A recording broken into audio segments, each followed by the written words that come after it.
네, 성경을 보면은 마가복음 10장 29절 30절도 그렇지만 예수님이 나를 위해서, 나의 복음을 위해서 집이나 형제나 어머니나 집도 뭐 전토도 다 버리고 나를 따르는 자들에게는 100배나 다 더해줄 것이고 또 내세의 영생을 받지 못할 자가 없다, 이런 말씀을 하시잖아요. 또 이뿐만이 아니라 제자들이 내가 아버지의 장사는 지내고 따르겠습니다, 아니면 가족들에게 작별 인사는 하고 오겠습니다 이랬을 때 그런 자들은 하나님 나라에 합당하지 않다, 이렇게 아주 무섭고 어떻게 보면 좀 차갑게 경고하시는 장면들이 성경 곳곳에 있습니다. 이 말씀을 우리가 그대로 따른다면은 우리도 예수님을 잘 안 믿는 가족들을 인연을 끊어야 되고, 전도를 했는데 안 들으면은 이제 안 만나고 뭐 그렇게 해야 되겠습니까? 그것이 우리에게도 요구되는 지금 명령이겠습니까? 우리가 먼저 생각해 봐야 되는 것은 예수님이 이런 말씀을 하셨을 때 과연 전 세계에 복음을 들어본 사람이 몇 명이나 있었을까요? 거의 전무했죠. 거의 아무도 없었어요. 그때 당시에 이제 예수님이 이제 막 제자들을 부르기 시작하는 거잖아요. 이스라엘이라는 그 땅덩어리 자체도 전 세계에 비하면 아주 작았지만 거기에도 지금 아직 복음을 들어본 사람들이 없었다는 거예요. 그렇다면 지금은 어떻습니까? 2000년이 지난 지금 예수님을 믿는 사람, 교회를 다니는 사람을 떠나서 복음을 들어본 사람, 예수님에 대해서 들어본 사람, 이런 사람들을 뭐라 그러냐면은 evangelized라 그래요. 그러니까 복음화된 사람들, 복음화율이라고 하는데, 복음화율로 보면, 그러니까 복음을 들어본 사람들을 얘기하는 거예요. 이걸 보면은 미국 전체 평균이 몇 퍼센트냐면 98%예요. 안 들어본 사람이 2%밖에 없다는 거예요. 그런 사람들을 unevangelized라 그래요. 이런 사람이 2%밖에 없어요. 그러니까 사실상 2%라고 하면은 복음을 접해보지 않은 사람이 거의 없다는 말과 똑같은 거예요. 그런데 미국 외에 이렇게 미복음화된 비율이 2%밖에 안 되는 나라가 또 하나 더 있습니다. 어딜까요? 한국. 맞아요. 네, 아마 크게 놀라지 않을 수도 있지만 사실상 굉장히 놀라운 이유가 뭐냐면, 미국은 교회를 잘 다니진 않아도 자기가 크리스찬이라고 굳게 믿고 있는 사람들이 한 70%, 80% 가까이 돼요. 아직도 78% 이 정도 나오는데, 그렇기 때문에 그러면 10명 중에 한 7, 8명이 나름대로 예수님을 믿는다고 말하는 사람들이니까, 그렇게 많은 사람들이 예수님을 믿는다고 말하는데 아직 안 들어본 사람이 있는 게 더 신기한 거잖아요, 어떻게 보면. 그런데 한국은 예수님을 믿는다고 말하는 사람이 한 30% 정도 되거든요. 그러니까 반도 안 되잖아요, 미국에 비하면. 그런데 예수님을 안 들어본 사람이 2% 정도밖에 안 된다. 게다가 기독교 역사도 굉장히 짧잖아요. 그러니까 한국 사람들이 얼마나 열심히 전도를 했는지가 드러나는 거죠. 그러니까 비교를 해보자면은 우리의 이웃나라 일본은 그 미복음화율, 아직 예수님에 대해서 못 들어본 사람이 얼마나 있냐면 30% 정도가 있고, 홍콩도 약 20% 정도가 있고, 대만도 한 34% 정도가 아직 복음을 못 들어본 사람들이 이만큼 있는 거예요, 이 나라들은. 그렇기 때문에 한국의 2%라는 거는 정말 엄청난 숫자인 거예요. 그러니까 사실상 한국 사람들 중에서 누군가에게 전도를 받아보지 않았거나 교회에 초대를 안 받아봤거나 이런 사람이 거의 없다고 봐도 과언이 아니라는 거예요. 그렇다면 그게 우리에게는 그럼 어떤 의미이겠습니까? 우리는 지금 보면은 우리의 모국인 한국도 안 들어본 사람이 2%, 지금 우리가 살고 있는 미국에서도 2%, 그러면은 아마 미국에 살고 있는 한국 사람들은 거의 제로가 아닐까. 그렇지 않겠습니까? 이 퍼센트로 보자면은, 확률로 보자면 미국에 있는 한국 사람들은 거의 안 들어봤거나 교회 초대 안 받아본 사람이 없다는 거예요, 거의. 그러니까 모든 것을 버리고 나를 따르라 하셨던 예수님께서 제자들을 부르셨던 그때와 지구상에서 거의 한 사람도 복음을 들어보지 않았던 그때와 지금과는 똑같이 그 명령을 우리가 받아들일 수가 없다는 거죠. 상황이 너무 다르다는 거예요. 그렇다면 우리는 지금 그걸 어떻게 받아들여야 되겠습니까? 지금 열심히 다른 직장을 가지고 있는 사람들 다 그만두고 복음 전하러 거리로 나가야 될까요? 매일매일? 지금은 너무나 다른 시대라는 거예요. 복음이 이제 거의 땅끝까지 사실상 이르렀습니다. 신약 성경이, 그러니까 성경 전체, 구약 성경이랑 신약이 묶여진 지금 우리가 보고 있는 성경 있죠. 이게 지금 몇 개 언어로 번역이 되어 있냐면 700개 언어로 번역이 되어 있어요. 여러분 언어가 700개 되는지도 몰랐잖아요. 사실상 700개나 되는 언어로 번역되어 있다는 게 엄청난 것인데, 그렇다면 신약 성경은 몇 개 언어로 되어 있냐면 1500개가 넘게 번역되어 있어요. 언어가 1500개가 넘는다는 거 우리 몰랐잖아요. 이게 1500개라는 거는 정말 그 언어가 비슷한 언어인데 조금씩 달라져서 만들어져 있는 언어들까지도 다 번역이 되어 있다는 거예요. 신약 성경이. 뭘 비교해 보면 아냐면 지금 우리 그 인류 역사상 가장 많이 팔린 책이 뭔지 아세요? 성경을 빼고 그러면은 인간이 쓴 책 중에 해리포터. 해리포터예요, 해리포터. 근데 해리포터가 정말 전 세계에 다 퍼져 있고 많은 아이들이 다 읽고 있는데 몇 개 언어로 번역되어 있냐면 60개 언어로 번역되어 있어. 그러니까 성경이 번역되어 있는 이 수준은 정말 이렇게 비교가 불가한 거예요. 그렇기 때문에 지금 어느 때고 주님이 오셔도 우리가 아직 우리가 땅끝까지 못 이르는데 어떻게 벌써 오셨어 이렇게 할 수가 없는 때라는 거예요. 지금 어느 때 오셔도 지금 마지막 때라는 거예요. 다 이미 생각을 해보세요. 우리가 700개 언어라는 거는 가까이 있는 언어들끼리는 이미 말이 다 통하잖아요. 그것을 이 언어하고 이 언어 하는 사람들이 가까이 있다는 말이에요. 그렇기 때문에 이 언어로만 있어도 이 사람들이 성경을 가지고 있는 거나 거의 마찬가지인데, 신약 성경이 1500개 있다는 거는 거의 닿지 못할 데가 없다는 거예요. 물론 다 되면 더 좋겠죠. 그렇기 때문에 우리는 그게 성경이 전해지지 않았기 때문에 지금 복음화가 안 됐다라고 말할 수 없는 시대를 살아가고 있다는 것입니다. 물론 아까도 말했지만 복음화율이 50%도 안 되는 몽골 같은 나라도 있고 여전히 복음화율이 낮은 나라들이 있기 때문에 선교사님들은 계속해서 그곳으로 파송을 받아야 되지만, 미국과 한국에서 살아가는 우리에게 적어도 미국 사람들, 한국 사람들은 복음을 못 들어봤기 때문에 지금 예수님을 못 믿는 사람들이 아니라는 것입니다. 그렇다면 이런 환경에서 예수님께서 모든 것을 버리고 나를 따르라 하는 그 명령은 우리에게는 어떤 의미가 되겠습니까? 제가 그 한 청년, 연예인인 한 청년의 고백을 방송에서 제가 듣게 됐는데, 그게 현대인들의 상태를 너무 잘 보여주는 것 같아서 제가 좀 나누려고 합니다. 제가 사실 그 연예인을 잘 모르고 그 노래도 사실 들어본 적은 없어요, 거의. 근데 제가 찾아보니까 굉장히 유명한 사람이고 그 연예인으로서는 거의 정점에 올라 있고 계속해서 또 더 점점 더 이렇게 성장하고 있는 그런 사람이더라고요. 근데 이 사람이 뭐라 그러냐면 솔직히 아무것도 즐겁지가 않대요. 자기가 옛날에 꿈꿨던 모든 것들을 이루고도 지금 더 많이 이뤘는데 성취하는 과정 속에 또 있는데도 기쁨이 하나도 없다, 이렇게 얘기를 하더라고요. 그래서 바쁘게 계속해서 이것저것을 하지 않으면 그나마도 살 수가 없을 것 같아가지고 계속 뭔가를 쉴 새 없이 하고 있지만 기쁨은 조금도 없다, 이렇게 솔직하게 고백을 하더라고요. 그런데 그의 나이는 아직 30도 안 됐어요. 소망이 없기 때문에 그런 거예요.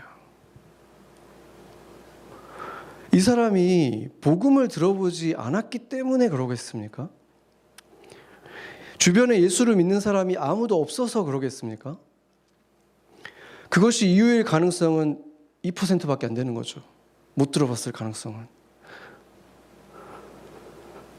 그런데 이런 현상들이 젊은이들 가운데에서 많이 일어나고 있는데 유독 심한 나라들이 신기하게도 복음화율이 굉장히 높은 나라들이라는 거예요.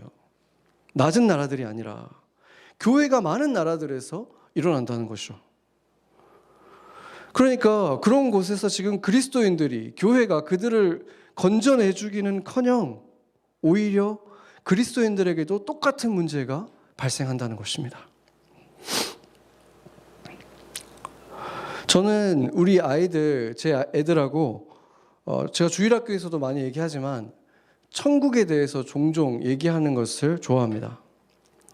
거기 가면은 뭘 하고 싶은지, 거기에서 제일 먼저 뭐 하고 싶은지, 거기서 어떤 집에 살고 싶은지, 아이들이 막 그런 상상의 나래를 막 펼치면은 저도 막 기분이 막 좋아져요. 미소가 막 절로 나오고 굉장히 좋아지는데, 제가 아이들한테 계속해서 얘기해 주는 게 뭐냐면, 천국에서 제일 좋은 거는 거기서는 You're never gonna be disappointed 이렇게 얘기를 해요. 절대로 실망하는 것이 없을 거야. 왜냐면 아이들이 어리지만 이미 실망을 많이 해봤거든요. 저기 가면 진짜 좋을 것 같은데 막 며칠 전부터 들떠 있는데 막상 가면은 그 정도는 아닐 때가 많이 있잖아요. 아이들이 이미 그런 것들을 겪고 있기 때문에 그 얘기를 해주고 싶은 거예요. 이 세상에서는 어차피 실망스러운 것들이 계속 있다. 그렇지만 천국은 그런 곳이 아니야. 그것은 너무 다른 곳이야.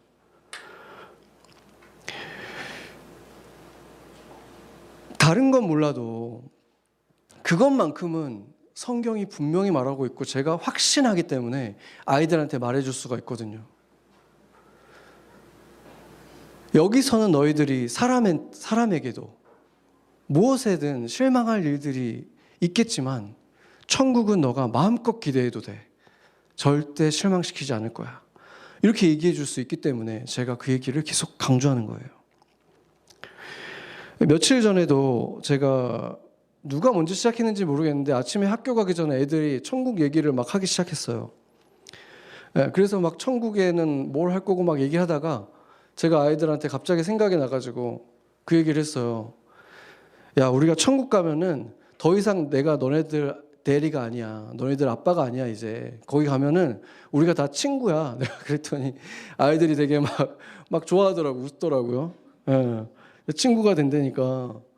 그러더니 갑자기 저한테 그 질문을 하는데 질문이 기가 막혔어요. 그러면은 아빠가 대리가 아니면은 라스트 네임이 그러면 우리가 뭐냐고 물어보는 거예요. 지금 다 배씨잖아요. 근데 이제 그 라스트 네임이 뭐냐고 딱 물어보는데 너무 기가 막힌 질문이었어요. 그래서 순간 내가 딱 생각을 해서 대답한 게 뭐였냐면 우리 라스트 네임이 다 크리스찬 아닐까? 제가 그랬거든요. 근데 그러고 나서 내가 생각을 해보니까 어쩌면은 거기 가면 우리는 다 가족들이니까 라스트 네임이 필요 없을 수도 있겠다. 뭔지 잘 모르겠다. 나도 아빠도 그거는 잘 모르겠어. 이렇게 얘기를 했는데 뭐 안 가봤는데 어떻게 다 알겠어요. 근데 오늘 제가 자녀들 예배 설교를 그래서 제목을 영어로는 크리스찬 이렇게 했어요. 그리고 한국말로는 그리스도의 것 이렇게 제가 했습니다. 우리가 그 유럽 사람들을 유러피언 이렇게 말하잖아요. 유러피언. 근데 이 유러피언이라는 이 말은 유럽 사람들이라는 뜻이기도 하지만 원래 의미는 유럽의 뭐라는 뜻이잖아요. 소유격이잖아요. 그러니까 유로피언 네이션, 유로피언 플래그, 유로피언 커런시, 유로피언이라는 건 소유격이라는 거예요. 사실은 그러니까 유로피언이라는 말은 유럽에 속한 사람들을 말하는 거죠. 속했다는 의미예요. 코리안도 마찬가지잖아요. 우리가 코리안 그러면 코리안 이 한국 사람들을 말하지만 사실은 한국에 속한 모든 것들을 소유격을 말할 때 코리안이라고 얘기하는 거예요. 그렇다면 크리스찬은 뭐겠습니까? 크리스찬은 크라이스트에게 속한 것들을 말하는 거잖아요. 그렇죠. 우리는 크라이스트에게 속한 사람들이라는 뜻인 거예요. 예수님의 소유다. 예수님께 속해 있다. 이런 뜻인 거죠. 바로 그렇기 때문에 우리가 주님께 갈 수 있게 되는 거잖아요. 하나님 아버지께 우리가 자녀가 되는 거잖아요. 우리가 주님 안에 속했기 때문에 내가 완벽하지도 않고 여전히 또 잘못을 저지르고 하는데도 불구하고 내가 크리스천이니까, 크라이스트에게 속했으니까 내가 담대하게 나갈 수 있는 거잖아요. 주님 안에서. 우리는 그렇게 천국에서는 우리가 라스트 네임이 있을지 없을지 모르겠지만 지상에 살아가는 동안은 우리의 라스트 네임은 다 크리스찬인 거예요. 예수님께 속한 사람들. 너무나 값지고 귀한 그 라스트 네임을 우리는 공통적으로 가지고 있는 사람들인 것입니다. 그런데 우리가 유러피언 하면은 떠올리는 이미지들이 있잖아요. 유러피언. 그죠? 어떤 스테레오타입 우리가 갖죠. 코리안들이 다 똑같이 생긴 건 아니지만 코리안이라고 하면은 우리가 떠오르는 이미지들이 분명히 있습니다. 그러면은 크리스찬은 어떻습니까? 여러분이 생각할 때 크리스찬은 어떤 사람들입니까? 그 이미지가 괜찮습니까? 별로입니까? 세련되고 멋있는 사람들입니까? 아니면 최소한 따뜻하고 친절하고 좋은 사람들입니까? 어쩌면은 복음화율이 아주 낮은 나라들에서는 도리어 크리스찬들이 좋은 이미지를 갖고 있지 않을까. 왜냐하면 그들이 만나본 크리스찬들은 대부분 다 선교사님들이니까 그럴 수 있지 않을까. 그런데 2%를 제외하고는 크리스찬들을 다 만나본 사람들, 주변에 크리스찬들이 있는 사람들, 미국이나 한국 같은 곳에서의 크리스찬은 어떤 이미지를 가지고 있을까? 크리스찬이라는 이름을 가진 여러분은 주변 사람들에게 어떤 인물입니까?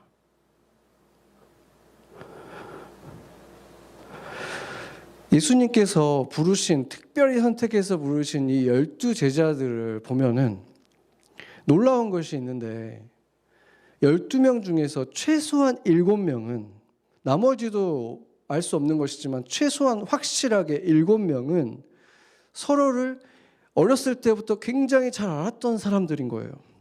같은 지역에서 태어나서 자란 사람들 또는 같이 일하는 동업자들, 이런 사람들이에요. 다 가까이에서 살았던 사람들인 거예요. 심지어 몇 명은 친형제였어요. 그렇죠? 그러니까 동네에서 같이 자란 사람들, 아니면 아예 그냥 형제, 아니면 같이 일했던 동업자들, 이런 사람들이 최소한 12명 중에 7명이었다니까요. 생각해 보세요. 하나님의 아들이 이 땅에 구원자로 오셔가지고 12명을 고른다면은 전 세계에서 가장 이렇게 뛰어난 사람들 한 명씩 이렇게 모아야 될 것 같은데 그 사람들이 다 모여 있었어요. 이렇게 최소한 7명이. 그들이 이미 오랫동안 이렇게 인연을 맺고 살아왔다는 것이 특이하지 않습니까? 그들은 꿈에도 몰랐겠죠. 서로가 그런 존재였는지 부를 때까지 몰랐을 거 아니에요. 그렇지만 영혼 속에서 보면 사실은 그것이 우연이 전혀 아니었다는 거죠. 우리는 그 사실을 볼 수 있어야 되는 거예요. 지금 여기 모여있는 여러분들 한 사람 한 사람, 뉴욕에 온 목적들은 다 달랐겠죠. 그리고 어떻게 이 MMC까지 오게 됐는지 다 다른 이유들이 있었겠지만 결국 이 모든 것은 우연이 아니었다는 것입니다. 그리고 여기 있는 사람들뿐만이 아니라 여러분들이 일상에서 만나는 그 사람들도 마찬가지입니다. 우리가 정기적으로 만나게 되는 그 사람들도 우연이 아니라는 거예요. 주님은 우리가 이 사람들과 그 사람들과 부대끼고 부딪히면서 자라나기를 원하신 거예요. 마음에 맞는 사람들뿐만이 아니라 주님께서 일부러 나를 계속해서 고통스럽게 하는 그런 사람들도 집어넣어 놓으신 거죠. 도저히 어울리기 어려운 그 사람들이 내 인생에 있는 거예요. 그러면서 우리가 어떤 사람이 돼가는 것입니까? 크리스찬이라는 그 이름이 어울리는 사람이 되어가는 것입니다. 누가복음 12장 15절을 한번 같이 보겠습니다. 같이 한번 읽어보죠. 그들에게 이르시되 삼가 모든 탐심을 물리치라. 사람의 생명이 그 소유에 넉넉한 데 있지 아니하니라 하시고, 아멘. 이 말씀이 우리가 정말 거의 암송해야 될 정도로 너무 중요한 말씀인데 그냥 이 내용을 그냥 딱 보면 굉장히 플레인한 얘기예요. 왜냐하면 사람이 죽고 사는 게 돈이 많고 적음에 달려있는 게 아니다. 이렇게 보면 당연한 얘기잖아요. 그게 무슨 상관이 있어요. 그렇죠? 그런데 이 구절을 원어로 보면은 의미가 아주 달라집니다. 헬라어로 일반적인 목숨, 생명을 얘기하는 단어가 성경에는 어떤 단어로 많이 쓰였냐면 푸시케라는 말이 많이 쓰였어요.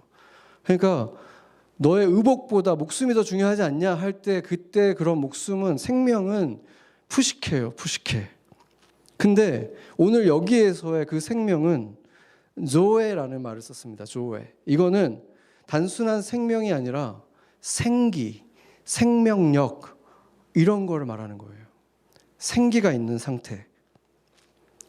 그래서 이 구절의 진짜 의미는 소유가 많아진다고 해서 삶이 더 생기가 있어지는 것이 아니다. 생명력이 이렇게 넘쳐나는 것이 아니다. 이런 의미가 되는 것입니다. 여러분들도 경험하잖아요. 여러분들이 돈이 더 많아지고 삶이 더 윤택해지면 조회가 더 많아집니까? 생기가 더 넘칩니까? 오히려 반대일 경우도 많잖아요. 우리가 사형리를 볼 때 예수님께서 말씀하신 내가 너의 삶이 abundant life를 갖기를 원한다 할 때 그 life도 너에게 영생을 준다 할 때 그 생명의 life도 다 조회입니다. 주님께서 우리가 갖기를 원하는 것은 돈이 많아지고 뭐가 많아지고 하는 게 아니라 소유가 많아지는 게 아니라 생명력이 넘치는 사람, 생기가 넘치는 사람 이런 사람이 되기를 원하신다. 그것을 약속하신 것입니다. 그런데 그 생명력이 넘치려면 어떻게 해야 된다고 말하냐면 뭘 더 소유해서 되는 게 아니라 오히려 버려야 된다라고 말씀하시는 거예요. 탐심을 버려라 말하고 있잖아요. 탐심을 버리면 생명을 얻을 거다. 버려야만 넘치도록 차오를 거다. 지금 그 약속을 하고 계시는 거예요. 예수님은 제자들이 다 버리고 따르게 하셨습니다. 그래서 우리도 만약에 우리가 살아가는 곳이 2%만 복음을 들어봤고 98%가 안 들어봤다면 예수님을 믿는 사람들이라면 제자들이라면 우리도 직업이 문제가 아니라 매일 복음 전하러 다녀야 될 거예요. 그런데 이제 우리가 사는 곳이 한국도 미국도 98%가 다 복음을 들어봤으니까 그럼 우리는 이제 아무것도 안 버려도 될까요?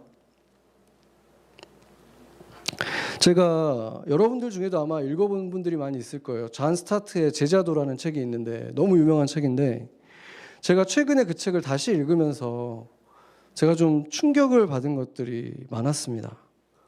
그가 90년대 초에 있었던 어떤 그 기독교의 지도자들이 모여가지고 어떤 성명을 발표했던 거를 언급을 했는데 그 주제가 뭐였냐면 기후변화였어요. 지구온난화.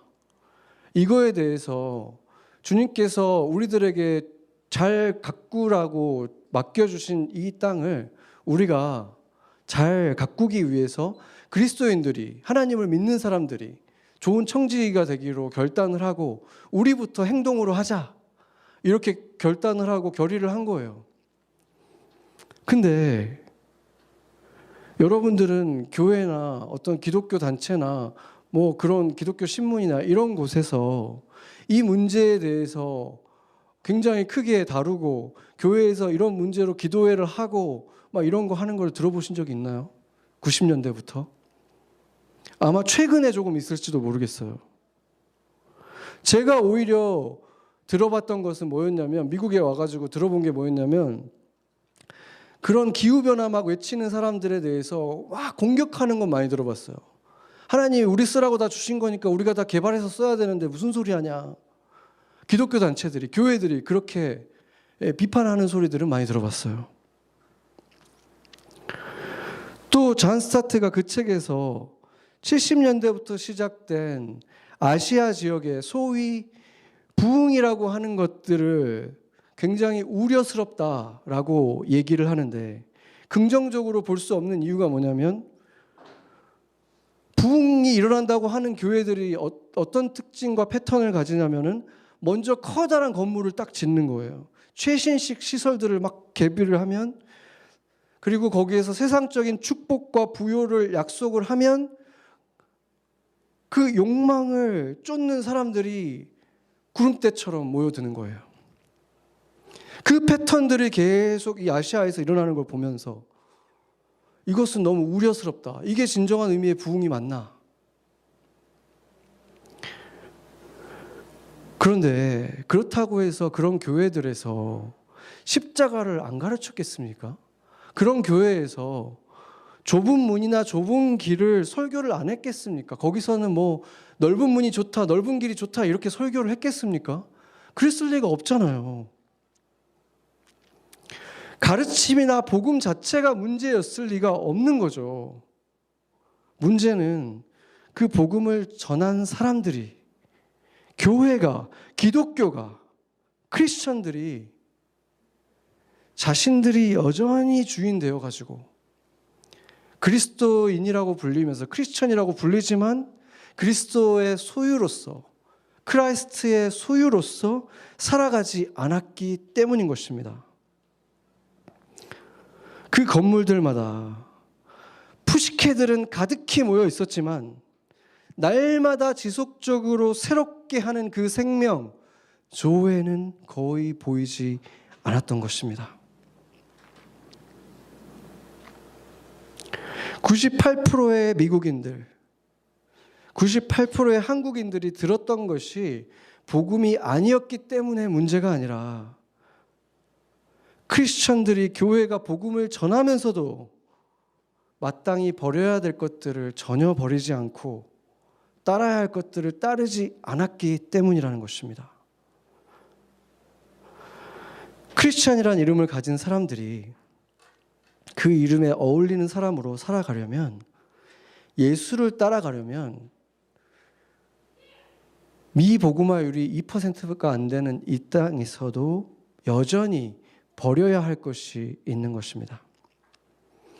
여전히 자기를 부인해야 되고 자기 십자가를 지고 예수를 따라야 하는 것입니다. 그 말씀이 의미하는 것이 마땅히 버려야지만 채워진다는 말인 거예요. 마땅히 버려야지만 채워질 수 있는 것들이 있다는 거예요. 제가 그거에 대한 성경 구절들을 다 나열할 수도 없어요. 너무 많아서. 그렇지만 자아 부인이라는 것을 지금 이 시대의 사람들에게 이해할 수 있는 말로 한마디로 표현하자면 상식을 버려야 된다는 거예요. 모든 상식을 말하는 것이 아니라 크리스찬으로서 살아가려고 하는데 그 길을 가로막는 상식과 내가 성경을 읽으면서 성령님이 나한테 주시는 어떤 감동과 부딪힐 때 상식을 선택하는 것이 아니라 그 부르심을 선택해야 된다는 것입니다. 그게 자아를 부인하는 거예요.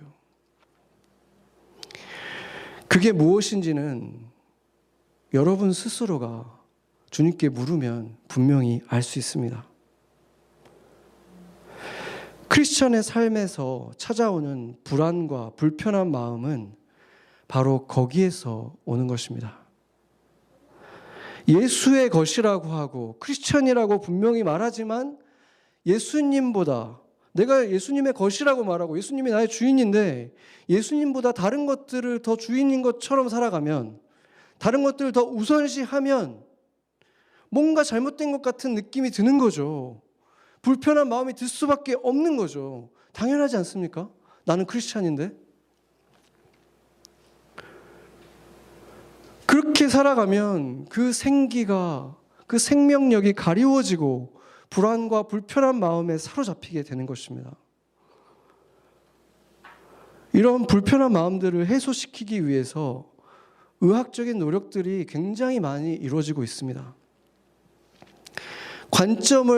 다른 관점으로 그 상황을 바라보게 만들고 긍정적으로 보게 만들고 그런 것을 도와주는 상담이나 또 책들이나 이런 것들이 불티나게 팔리고, 이런 시대예요. 그러나 그 모든 것들은 결국에는 모두 일시적으로 그 불편한 감각을 마취시키는 것이지, 그 감각을 마취시켜서 그 어려운 시즌을 그냥 벗어나게 도와주는 것이지 근원적인 불편함을 해소해 주는 것이 아니라는 것입니다. 제가 영적으로 바라본 그들의 모습은 마치 그 재 뚜껑을 잃어버려서 다른 것으로 어설프게 막아놓은 그 수성팬의 뚜껑을 닫고 있는 사람들 같아요. 결국은 계속 말라가고 있는 거예요. 그들에게 필요한 것은 영원토록 차오르는 생기, 조회입니다. 그리고 그 생기는 크리스천이 크라이스트를 따라갈 때만 차오를 수 있어요. 그리스도를 위해서 버려야 될 것들이 있어요. 그것이 소유욕일 수도 있고 자존심일 수도 있고 이기심일 수도 있고 탐심일 수도 있고 가짜 만족을 추구하는 자아일 것입니다. 자아가 이게 상식적인 거야, 이게 맞는 거야 라고 말하는 거. 그것을 버렸을 때만 주님이 주시는 조회를, 그것이 내 안에서 차오를 수 있는 것입니다. 언제까지 억지스럽게 버티시겠습니까?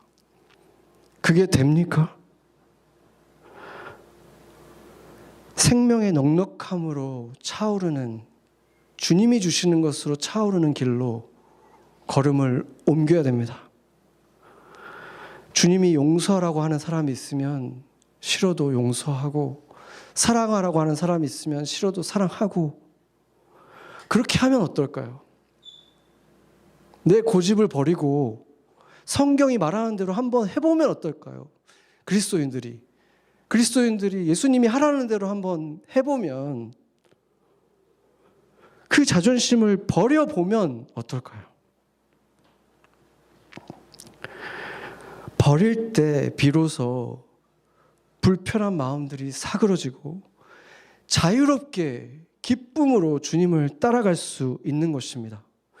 주님께서 약속하셨어요. 그 abundant life, 차오르고 솟구치는 그 생명에 대해서 계속해서 약속하셨잖아요. 너 배에서부터 흘러나올 것이다.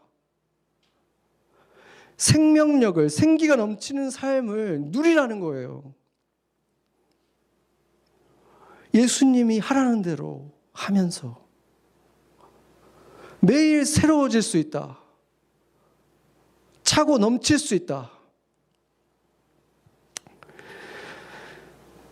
야고보나 요한이 아버지를 버리고, 지금 오늘 본문을 보면 아버지와 사꾼들과 야고보, 요한이 같이 지금 고기를 잡고 있다가 아버지와 사꾼들을 버리고 그냥 예수를 따라간 거죠. 이것도 굉장히 충격적인 거예요. 그때 당시에 아버지를 그렇게 버리고 떠난다? 근데 그래도 그들의 아버지는 아직 젊다는 뜻이잖아요. 아직 젊으니까 지금 배에서 지금 일을 하고 있고, 아직 아버지가 가장이라는 뜻이거든요. 근데 사꾼들도 있었고, 근데 더 심각한 사람들은 베드로와 야고보입니다. 베드로와 야고보는 아버지가 같이 있었단 말도 없고 사꾼도 없어요. 그러면은 베드로와 야고보는 지금 그들이 지금 모든 가정을 먹여 살린다는 뜻이거든요. 근데 그들이 그럼 벌지 않으면 누가 봅니까? 그때 당시에 여자가 일하는 것도 제한되어 있는데 거의, 예? 그러면 가족군 지금 다 뭐 굶으라는 것입니까? 예수님은 어떻게 지금 그 생존이 달려 있는데 그들을 그냥 그렇게 싹 데려가 버릴 수가 있는 것입니까? 지금 복음을 들은 사람들이 아무도 없고 긴박하니까 그냥 가족들은 그렇게 굶어도 괜찮다는 것입니까? 예수님이 보시기에. 그런데 복음서가 이 네 가지가 있는 것이 정말 기가 막힐 때가 있는데 바로 이런 순간이에요. 예수님이, 우리가 지난주에 볼 때도 예수님이 시험 받는 거를 마가복음은 진짜 단어 몇 개로 그냥 얘기하고 넘어갔잖아요. 근데 마태복음은 세 가지 시험들을 어떻게 받았는지 이렇게 길게 서술하고 있죠. 그런데 마태복음도 이 제자들을 부른 부분은 마가복음이랑 거의 비슷하게 그냥 예수님이 부르셨고 따르라. 나를 따르라 하니까 그냥 다 버리고 따랐다. 그냥 이렇게만 줄거리만 딱 얘기하고 있어요. 근데 누가복음은 그날 일어났던 얘기들을 또 길게 서술하고 있습니다. 그때가 어떤 얘기냐면 밤새도록 그물을 던졌는데 한 마리도 못 잡았던 바로 그 이야기입니다. 그때 예수님께서 오셔가지고 배에 타고는 깊은 데 가서 그물을 한번 내려봐라 이렇게 하셨잖아요. 베드로에게. 그러고 나서 어떤 일이 벌어집니까? 그물이 찢어질 정도로 고기가 잡힌 거예요. 그러니까 베드로, 야고보는 물론 이런 요한과 안드레 이 사람들이 지금 가족들을 다 내버려 두고 예수님을 따라갈 수 있는 이유는 그들이 한동안 충분히 먹을 만한 양을 예수님께서 이미 제공해 주신 거예요. 가족들한테. 이 성경이 얼마나 놀랍습니까? 예수님이 제자들을 부르면서 그들에게 아무 대책 없이 그렇게 요구하시지 않는다는 뜻이에요. 희생만을 요구하시지 않는다는 뜻입니다. 주님이 부르셨다면 주님이 책임지시는 거예요. 좁은 길이나 쉬운 길은 아니지만 거기에 바로 생명이 있고 거기에 바로 세상이 주지 못하는 평안이 있고 무엇보다도 예수님이 주시는 그 온전한 기쁨이 바로 거기에 있는 거예요. 소유의 넉넉함에 있는 게 아니라 주님이 하라는 것을 할 때, 주님이 가라는 길을 갈 때 거기에 있다니까요.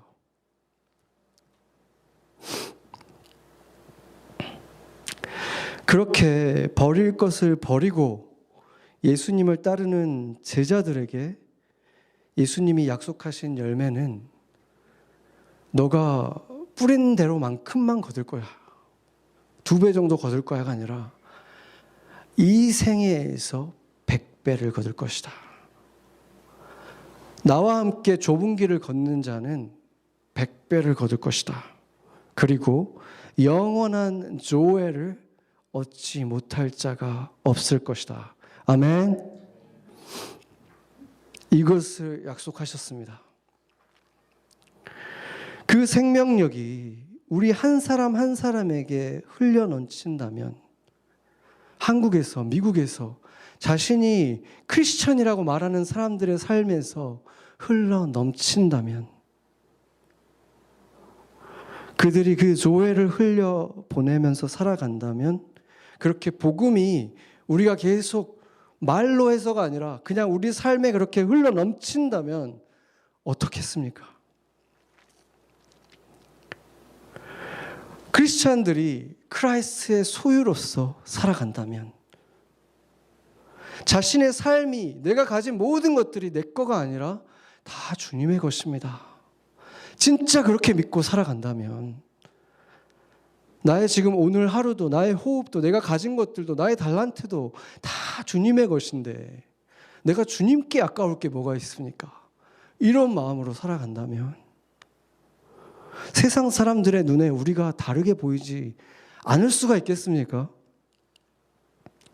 복음의 능력이라는 것은 주님이 말하는 그 능력이라는 것은 바로 그런 것입니다.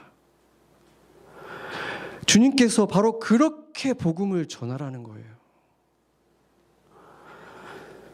그것을 위해서 여러분이 버려야 할 것은 무엇입니까? 고집스럽게 그것만큼은 놓지 못하고 있는 것은 무엇입니까? 아마도 바로 그것 때문에 여러분의 삶에 조회가 넉넉하지 못한 거예요. 채워지고 생기가 차오르게 하기 위해서 그리고 무엇보다 그 속에서 내가 자유해지기 위해서 그 불편한 마음, 뭔가 잘못된 것 같은 마음, 그것으로부터 자유하기 위해서 내가 해야 되는 그 걸음은 무엇입니까? 그럴 때만 우리는 예수를 참으로 사랑할 수 있습니다.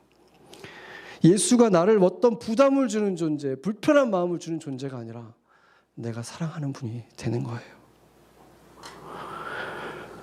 그런 사람이 바로 매일 새롭게 될 수 있는 사람이고 그런 사람이 바로 크리스찬이라는 이름이 어울리는 사람으로 점점 지속적으로 변해가는, 날마다 새롭게 되는 사람들인 것입니다.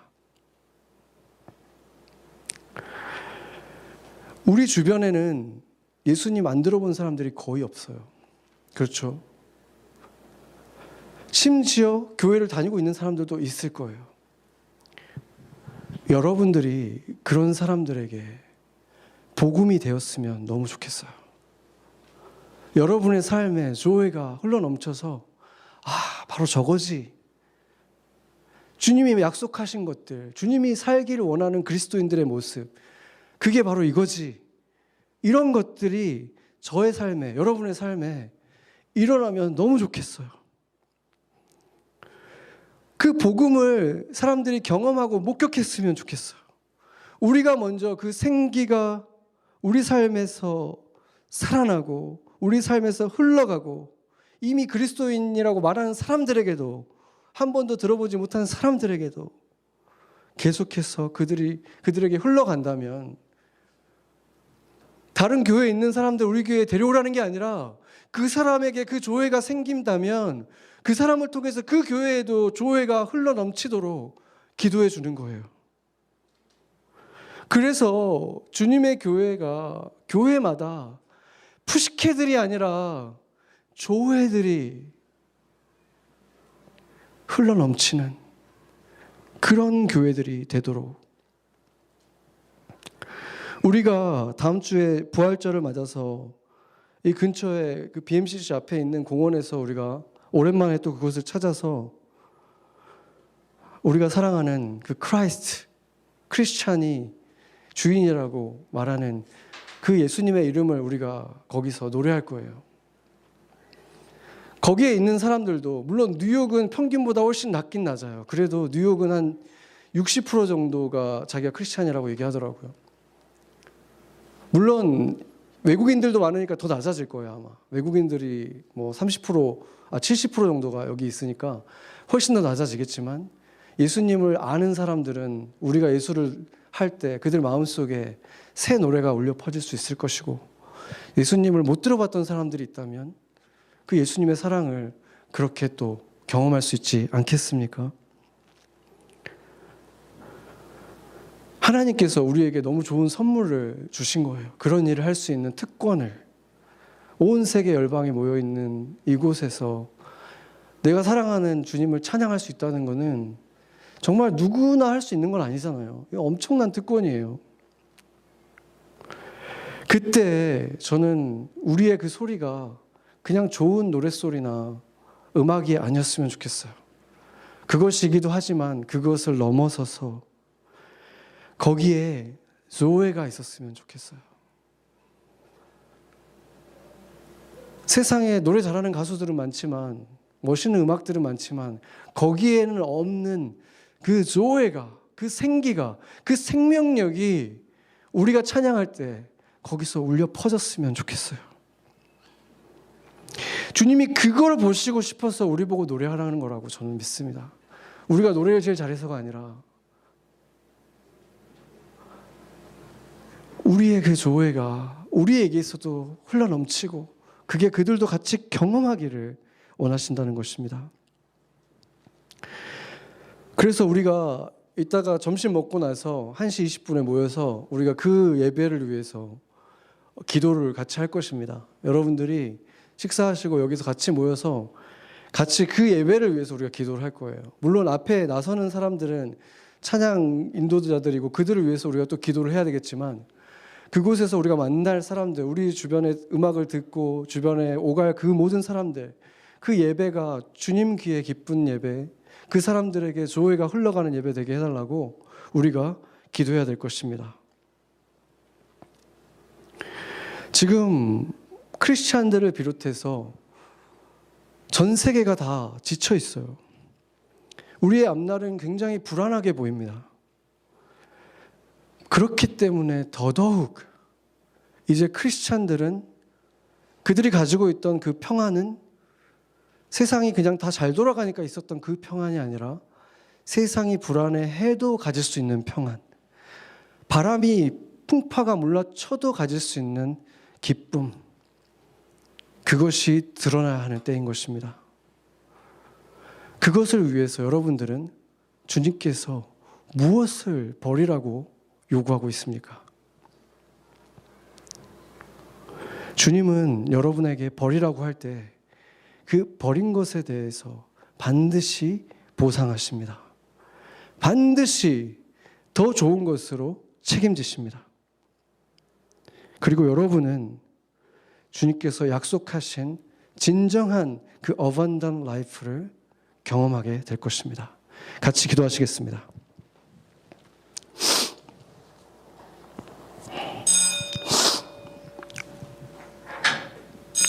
지금 제가 기도하고 같이 마치고 우리가 기도회는 이따가 하도록 하겠습니다.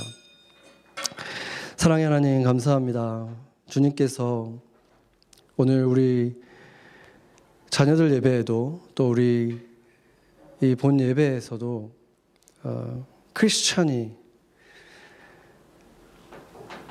예수 그리스도의 이름을 가지고 살아가는 우리에게 주님께서 약속하신 그 삶을 살아가기 위해서 우리에게 무언가를 버리라고 요구하셨습니다.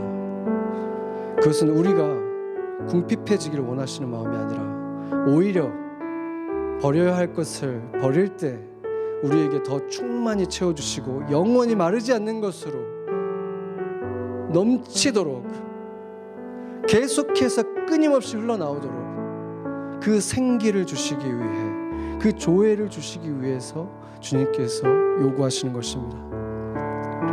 주님, 그것이 무엇인지 우리 사랑하는 성도들 한 사람 한 사람, 저에게도 분명히 우리가 물으며 나아갈 때 겸손히 제가 정말로 버리겠습니다 하며 나아갈 때 말씀해 주셔서 고집스럽게 붙들고 있던 그것을 버리도록 도와주시옵소서. 그리고 그것을 버렸을 때 상상할 수 없었던 것들이 약속됐던 것처럼 우리가 지금 생각하는 버리면 이루어질 것들이 아니라 버리면 찾아올 고난들이 아니라 그것과 비교도 되지 않는 마르지 않는 축복들이 마르지 않는 은혜가 그 생명이 크리스찬들이라면 당연히 마땅히 가지고 살아갔어야 하는 그 조회가 버리는 자들마다 차오르게 하여 주시옵소서. 주님이 그것을 약속하셨고 그것을 우리가 성경을 펼 때마다 말씀해 오셨습니다. 이제는 우리가 그 걸음을 시작하게 하여 주시옵소서. 그 걸음을 떼게 하여 주시옵소서. 그 발돋움을 시작하게 하여 주시옵소서. 그 도둠을 시작할 때 주님께서 찾아와 주시고 만나 주시고 칭찬하여 주시고 붙들어 주시고 경험하게 하여 주시옵소서. 이 고난주일에 우리가 포기할 것이 무엇인지 선명하게 하여 주시옵소서. 이 한 주간 포기하는 것이 아니라 이제로부터 내가 주님께 나아가는 그날까지 버리고 버려지지 않으면 다시 버리고 또 버려서 주님이 채우시는 것으로 세상이 주는 만족들이 아니라 주님이 주는 만족으로 살아가게 하시고 나의 육신의 생명이 아니라 오히려 육신의 생명을 자아를 매일 부인하며 매일 죽노라 고백할 때 오히려 채워지는 생명, 예수 그리스도의 생명으로 차오르는 생명, 멈추지 않고 솟아오르는 솟구치는 생명으로 살아가게 하여 주시옵소서. 예배가 끝나고 일상 속에서 그 은혜가 있게 하시고 특별히 우리가 부활의 주일에 세상의 중심에서 주님을 노래할 때 우리의 노래 속에 그 조회가 넘치도록 이 한 주간 우리가 기도로 주님과 함께 준비하게 하여 주시옵소서. 이 예배를 인도하시고 우리에게 버릴 것을 알려주실 것이고 알려주신 버린 자들에게마다 넉넉하게 넘치도록 abundant 조회를 주실 예수 그리스도의 이름으로 기도했습니다. 아멘.